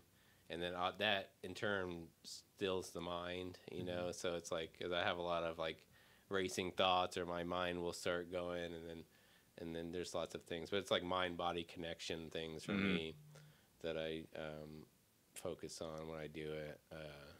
But yeah, it's definitely changed my life in a lot of ways, and just generally like how you go about your days. Even it's like you can handle situations much better than you could before, because you can approach them with an open mind, and like anything that happens. I always get so much anxiety about things that haven't happened. Right. It's like the future. It's like, what if this happens? Well, it's like I'm not gonna be able to handle that. But it's like the thing is, we can handle literally anything, because there's no other choice. I mean, Right. it's like you just have experiences, and you just deal with them. And it's like, I think that there's a lot to learn there through meditation, and and I'm sure with comedy it would benefit, because if you put yourself in a place where you can take anything that comes at you, that's the best place to be on stage. And be ready for anything, be ready for any type of audience. I think that comes from trusting yourself too. Yeah. Like you're an open book. You're an open Right. book up there. This is who I am. This is all of it. And that comes from you just being okay with you. Right. Right. Nobody. I mean, every once in a while you'll find somebody that'll ding your bell. Like, damn, I didn't know that was a problem. Something else that you have to think about and dive into. Yeah, and then you make jokes for it. Right. Yeah. But Right? I think, and people give me shit, but it's like, I do think comedy is a form of therapy also, because Definitely. you are exploring yourself, and you're putting something of yourself out, and getting a response is also a huge thing that I think people need to do more of. Yeah. It's like getting, taking feedback, like you were saying earlier about whenever I was, you were talking about the stage fright thing, and then me bringing that up. It's like somebody had to point that out to you. Otherwise, you were just going to keep doing that. Well, I needed a hard wall. Right. Yeah, you've been that for me for a lot of different reasons. And I really appreciate it about you. But it's like we all need that. That's why we all have to have good friends, or people that we trust, that can say, hey, you've been doing this thing that's not working for you, and you might not notice it. So. Well, I didn't want to lose my buddy. I was like, dang, I'm gonna get kicked out of the band. Yeah. Or being able to not do what you want to do. Yeah, but we ended up doing fairly well after that, really well. After the glasses came off and like I got comfortable, then I started like that's whenever I would joke in between songs. And that's where I got a lot this. of that. Because I asked you about this a lot, but I mean, because I asked you recently if you ever have been nervous about or had any kind of stage fright doing comedy since you started doing comedy, but I think that you got over that a long time ago. Yeah. I mean, as far as like even, because I'm sure that for a lot of first-time stand-up comics, you're up there with a microphone. They may have never been on a stage in front of people ever, Yeah. And so that's a whole different weird thing that you have to deal with. But it's like coming from music, you obviously have some kind of experience at least, talking into a microphone. That's even weird for me. Anytime I talk, because I'm not a singer at all, I just get up and play bass on stage. But like anytime I talk into a microphone and hear it coming through the PA, it's weird as shit. I just don't, just because I don't experience it that often. When you're singing, you get good at playing with the delay of it, because there is a slight, like even weird. A slight delay, and so you really learn more about. Like there's a. I mean, who's really good at JJ, the mic technique thing. Where you just like you learn how to kind of lean in and come back and forth, and you don't really have to be that loud as long as they can. So like whenever I yell on stage, you bring the mic down. Right. Stuff like that. dynamics of a mic, and then, but I mean, it was years of doing it. You know, I played for our band, and then I played in another band for 3 years after that, the Abernathys, and then another band for 2. You were in that for a little bit. Oh yeah. March of the Inuits, and it was, but that all that made it to where it's like, all right, I'm comfortable on stage, Yeah. you know, and I had a little bit of a leg up. I wasn't good at conveying ideas, so I was nervous about that. You know, these That's are a my whole ideas. This different is my thing. brain. You're very open in that way. At least with music, you can hide it in like metaphor, and Dave's right there. Yeah. You know. Yeah. Well, you're saying it's like a feeling. You're kind of like, it's a whole different thing, I think, in a lot of ways. If somebody found song lyrics of mine, I would fucking die. Like they can look at my jokes all day. I don't care. But if they were like, What is this? You're like a lit candle in a dark room. What's that's pussy? So, Michael, have you ever played music or thought about doing any music or in the past? Like, has that ever been an interest? Yeah, I mean, I was so I'm 31, so I grew up, you know, rock and roll was like popular when I was a kid. Yeah, First, it kind of made like a resurgence I a little wish bit. it was still. But you're right. No, I play guitar. I used to, Yeah. Matt Sigmund played drums and I played guitar. Oh, we never had a real sick. band. We never Yeah. played shows or anything like that. Piano. But we did live together, and I loved playing guitar. And I'll still play sometimes. And I eventually got into piano, and I like a little jazz piano. I play that, and I like to play classical music songs on guitar. Oh, So okay. like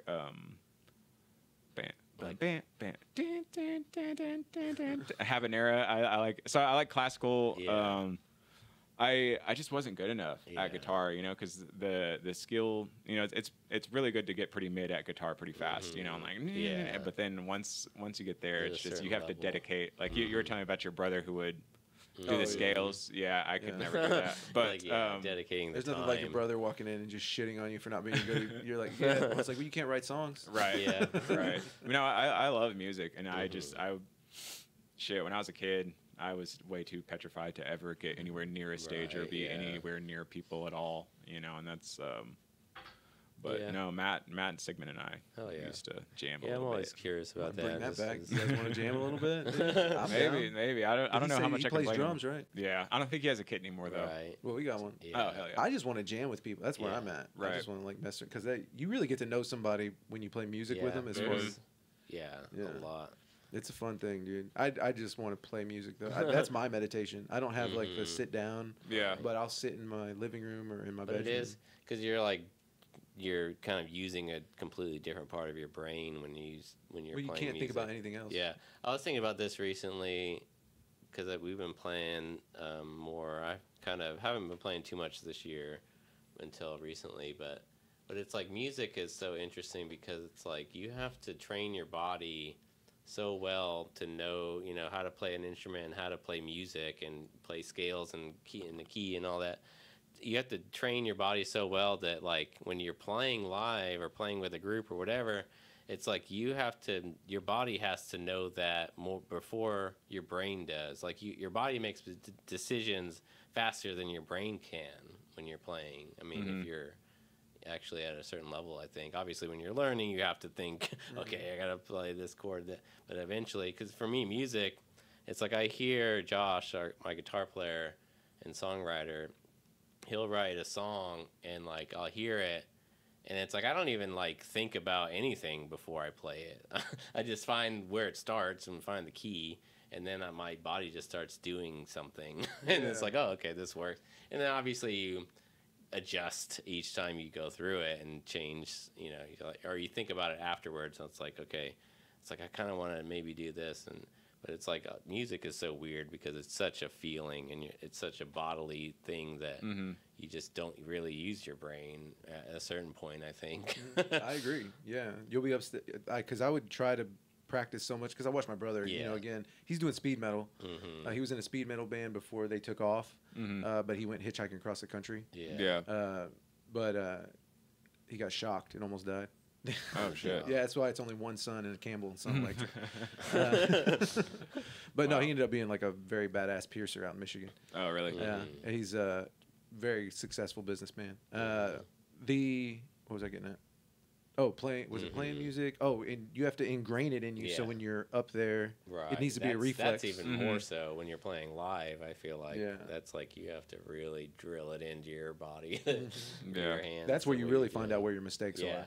And, Because you know, you'll fall similar- to your practice. I think it's similar to comedy, right? It's Yeah. like you have to, and I think that's why comedy takes so much because you can only practice it in front of a crowd. There is no practicing. Yeah.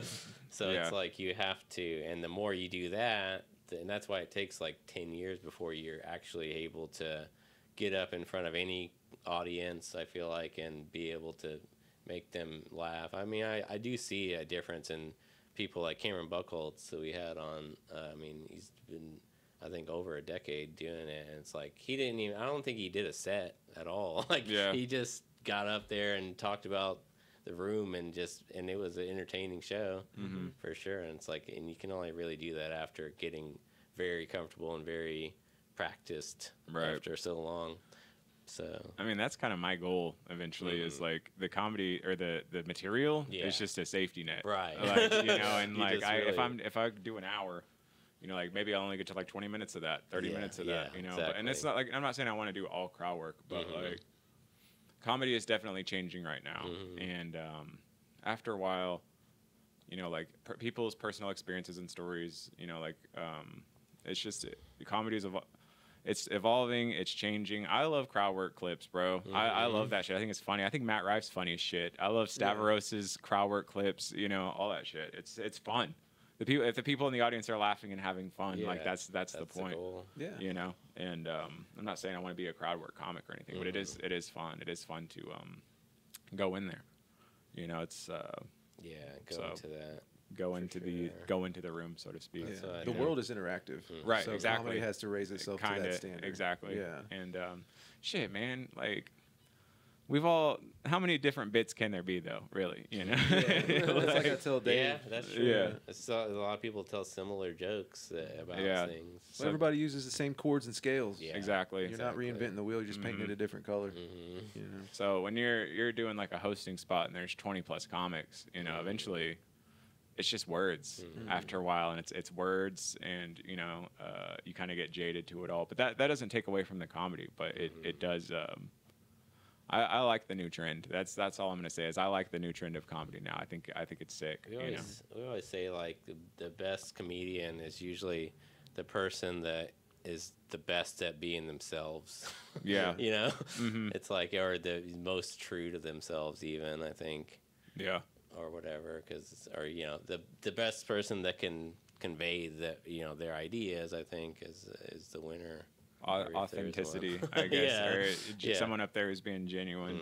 You know. Well, you get in comedy. I've said this before, and I mean it. This is the instrument. Yeah. Right. You're filtering the world Your through your experience. perspective, and you're taking your sense of humor and going, right, guys? Because that's what I even think about with, like, you know, people that talk about taboo subjects, or you know, even talking about other races, or you know, if, as white people, right? It's like it's very hard to talk about, you know, the black experience. Obviously, Yeah. It's like Three you white can't guys. Let's really- get into it. But it's like, I think that you can, like, I do see some people that have, like, Curtis Newsom, right? Like, he has a black father, right? Like, he has a lot to say about the black experience, even though he's not black, you know, because he has had an experience in, you know, from his perspective anyways, you know, obviously. Right.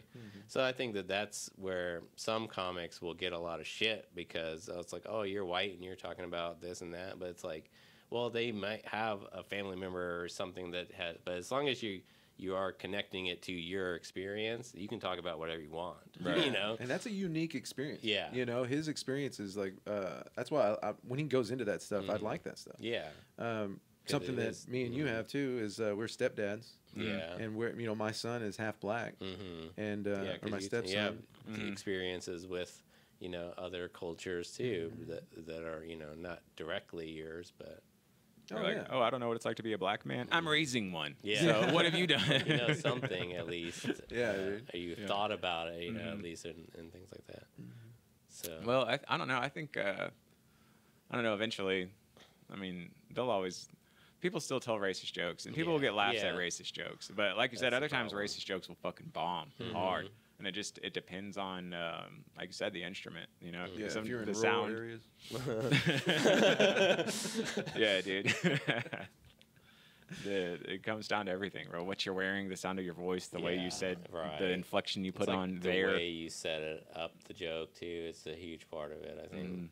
Well, that's what, and you make yourself an art piece. You Right. know, like, I like the way I'm dressing. Do I like it? Do I need to fix it? What do I want to see in myself? You know, I like my glasses. I like how I'm acting. I like my mannerisms. You know, like, I like what I'm saying. I like when I'm talking and I'm talking to people. I like how I'm saying it. And that's just in confidence. I think you become better at regular life whenever you get better at that kind of stuff on stage, because you're basically tuning yourself to this fine point of self.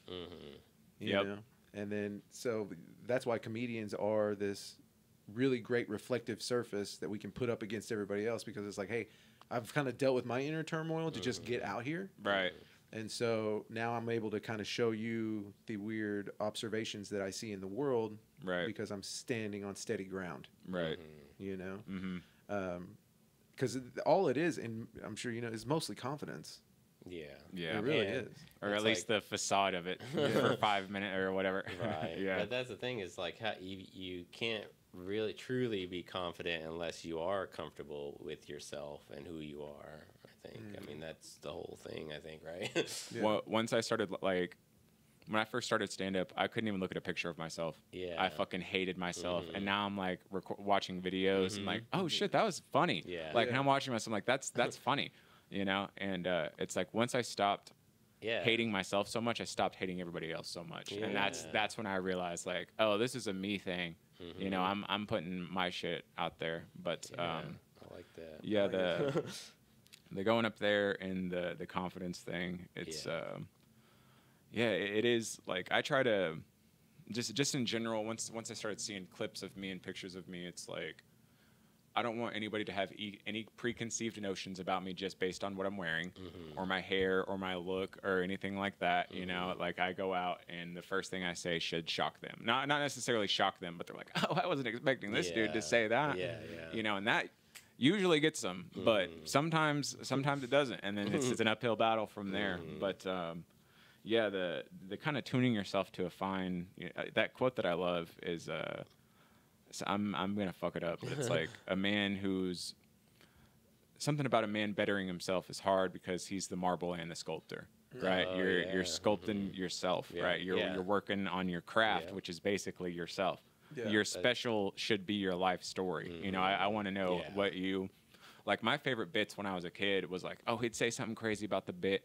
Right, he'd say a crazy joke, and then he would go and he's like, all right, now why was that crazy? Like, isn't this whole thing kind of ridiculous? And then, like, that would be my and like I was a very easily I was an impressionable kid. Anything you said, I'd fall for everything, right? So like these comedians would go up there and they'd say something crazy, they'd pick it apart, they'd discuss the philosophy behind it and how ridiculous it all was and the hypocrisy, and that became my opinion on that matter, you know, as a child, you know. And I feel like comedians have a big responsibility, blah, blah, blah, blah. But in a way, you are the voice of a lot of people who, like, whenever, like, you're up there and you're holding up the mirror, like, I feel like a lot of whenever I'm watching comedy, at least before I started, it was like, I want to hear them say what I'm thinking that I don't want to say. I want to hear them say it, so I can laugh at it, right? And because it's, you're the one jumping on the appropriate grenade, kind of like, oh, it's not appropriate, you know, it's not appropriate,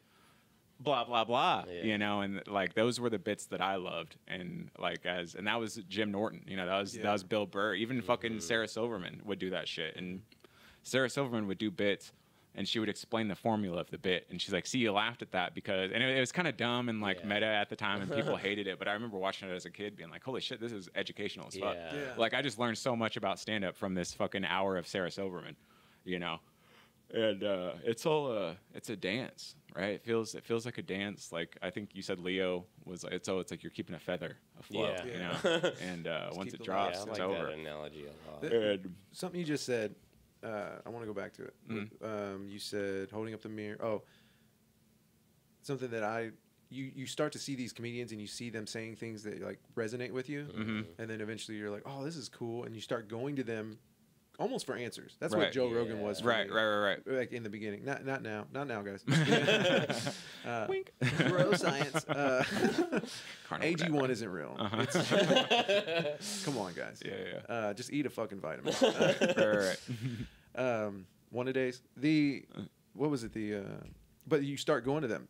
Right. For, somewhat you're like, well, I liked his perspectives. Right. And then eventually you don't hear things. You're like, how come nobody's talking about this? Right. And then you're like, well, I guess that's my turn. I need to talk about it. Mm-hmm. That's what I see. Is like I'm hearing this, but I'm not hearing these other things that are in my life.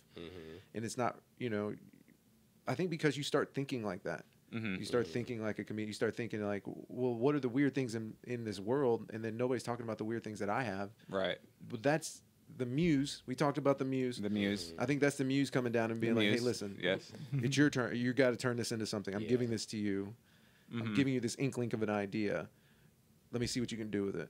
Right. And then you go and you try to wrestle with it. And then the more you wrestle with it, I think the more the muse gives you things. Bringing back to earlier, this is a throwback, but to the Walter White costume. Like, that was an idea I had. I had the Walter White idea. I was like, this is how I actually came up with the idea. I Googled, what are good costume ideas for a bald man?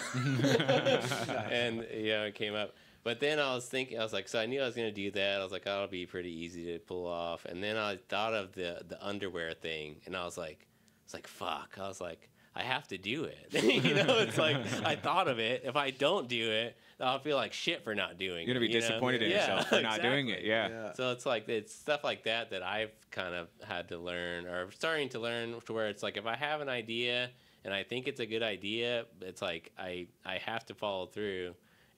Or if something in me is telling me like, oh, you shouldn't do that because you're gonna embarrass yourself or whatever, it's like, then you have to push through that. It's like, I had the idea, I have to follow through with it. So I try to live like that these days. Unless other things. Obviously, I have tons and tons of ideas that I want to do that I can't because of time or whatever, money. But it's like, that's not the reason. You can't let like embarrassment or fear of embarrassment stop you from stuff. Yeah, true. I like that a lot, man. Yeah, it was one of the Monty Pythons that said that. He was like, you can only create in a safe place. You really truly create, right. And you really only allow yourself the ability to have a safe space. Right. Because you're the one that's in control of that. Yeah, ultimately. I mean, if you're put in a tough situation, like you have been, like I've been, you've been put in a situation where somebody took your art and went, we're just gonna put it right here. That's your art isn't valid. What you're saying, your truth, your if your comedy is your truth, which it is in a way. It is in a way. Sorry. Go ahead. No, you're right. You're right. So you're taking this thing, which is like your baby, and you put it up on this, and somebody, you have to be careful who you give control of that to. Right. But also yourself really makes the safe place, because it's like, I'm here. I get to allow them to treat me this way. Right. And so I think that there's a big, man, sorry, where was I going with that? Anyways, you're cool. Stepfathers. No, we do have to round this out a little bit. if that's Okay. Yeah, gotcha. I want to ask you a couple questions, kind of finished questions I like to ask. What is success to you in comedy? Success to me in comedy is shit, man. Right now, Michael Dunn. Success to me in comedy is if I'm still doing comedy 5 years from now. I will consider that a success. I don't want to I plan on raising my kids here in Oklahoma. My son, he's 8, so I'm here for another 10 years regardless. And if I'm still here 5-10 years from now, still doing comedy, still doing shows, still getting spots, and still having the love that I have for it now, and I still get the same, I know the dopamine hit isn't going to be the same 5 years from now, 10 years from now. If I have a banger set, that's not going to keep me high for fucking 3 days like it does now. But the success in comedy is I don't know. Just right now, I feel success in comedy, even though it's Oklahoma City. It is what it is, but like, it's going better than I thought it would, and I'm thankful for that. And I'm thankful for all of it. And so, I'm success in comedy right now. No, it is. It is how you define it. Yeah. I always say it's about the journey. I mean, there's no other. If you're not having fun while you're doing something, then you better start figuring out how to have fun. Right. It helps to have a good crew. Yeah, it does. Yeah, It really does. People, something I miss, and I'm not to make you feel bad or anything, but Put a Cork in It is such a great hang for me and Dave and Liz that when he switched his schedule and Liz now she's having to juggle more kid stuff. Oh yeah. I have to do the shows by myself. And yesterday I was like, man, I miss my friends. It was literally like twice a month, that we would all, like the three of us would be. It's like, because I haven't even talked to Liz. She was at the show last week, but I didn't really talk to her then. But it's like, I was just like, missed that even catching up with her briefly, see how she's doing. So. And you get to build this thing together, Right. And it's something that I really enjoy that really helps me is you get a good crew of people that kind of just help support and be, you, and Leo and Joey Leverett out at Circle R. That was a blast. Saloon. That was so much fun. That was a blast, dude. Just a hole-in-the-wall bar in Spencer, Oklahoma. Yeah. And that felt like we were putting on a show for those people. Yeah. And we were, dude. We did. We were. Even it was an open mic, but we made it better. We made it more than what it was. Yeah. It's been better than them sitting there watching football and drinking beer and talking shit with each other. Right. Do it. And then now some of those people come up and try to do comedy. Yeah. Right. Remember that Robbie guy? Yeah. I feel bad for him. No, he did good, man. And he really that was sucks. for a first time. No, He did all right good. for first. He was good. First time is good. Getting up there is the win. Yeah. But there's a guy out there who's been doing it like 4 or 5 times. Is I forget his name. He was the black guy. McCaleb. And he, man, I was like, this guy's good. And he goes up to Bricktown now. Now he just kind of does it. Right. Nice. And we got it. We just added another person. We made our scene a little stronger, and that's how you make Oklahoma's scene stronger. Yeah. Right. More More comics, more shows, more things, more spots. Yeah, that guy's got friends that are going to come to a show. Right. They're going to get more invested in comedy because they got a friend in it. The more people that are in comedy, the more people that are invested. Yep. I agree. Yeah. Anyways, so so there's that one. What success? I think that's it, man. Did you have fun? I had a blast. This was fun, dude. Yeah, thank you guys. Tell everybody where you're at. I'm at this podcast. No, I'm kidding. I'm all around. We got Lively tomorrow. This won't be out before then. Yeah. We got the show for you. That's what, November 4th, right? It's November 9th. November 9th. Yeah. Out in Shidler, Oklahoma. Shidler, Oklahoma. I'm all around. I'm in the breeze. I'm in the trees. I'm everywhere, dude. Backyards. In your backyards. I'm looking through your window. I'm everywhere. Pools. Yeah. Where can they find you online? Yeah, social media. Michael Dunn on Facebook. It's Michael Dunn T. Michael.Dunn.T on Instagram. So like Michael Dunn. So, yeah. All right. Well, thanks, man. We really appreciate thanks for having me, dude. Yeah. Appreciate it. Thank you, sir. Yeah. Yes. Sure. Great. Is that it? Bye, guys. Yeah. Yeah. Thank you.